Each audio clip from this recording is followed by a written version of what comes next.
Assalomu alaykum. Bugun karbonkul haqida gaplashamiz. Karbonkul o'zi bu nima? Karbonkul bu bir nechta soch xaltasining yiringli yallig'lanish kasalligi. Bitta bo'ladigan bo'lsa bu furunkul. Odatda furunkul paydo bo'lgandan keyin rivojlanadi. Ya'ni bir nechta furunkullar birlashib bitta karbonkulni hosil qiladi. Buni asosiy belgilari kuchli og'riq, isitma, holsizlik, umumiy intoksikatsiya belgilari, ya'ni umumiy zaharlanish belgilari kuzatiladi.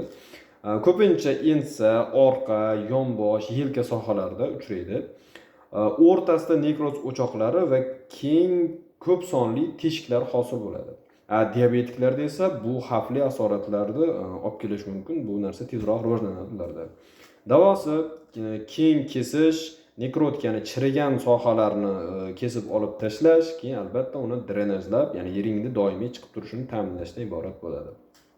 Va shu bilan birgalikda antibiotik terapiya va dezintoksikatsiya qilish majburiy. Chunki yerda viruslar, bakteriyalar bo'ladi va bundan tashqari toksinlar ham hosil bo'ladi. Shuni yuvib tozalab tashlash shart bo'ladi. Yuz sohasidagi karbonkullar bu o'ta xavfli hisoblanadi, chunki ular sepsis xavfli sepsis, ya'ni umumiy tanaga o'sha bakteriya viruslarning tarqab ketishining oldini olish uchun u shoshilinch shifoxonaga yuborilish talab etiladi.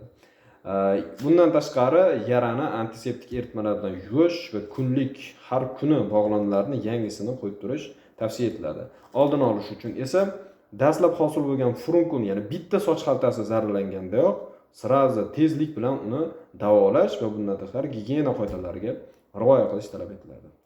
Ismim Shukurjon, xirurgman. Har kuni biror kasallik haqida ozgina ma'lumot berib borishga harakat qilaman. Rahmat.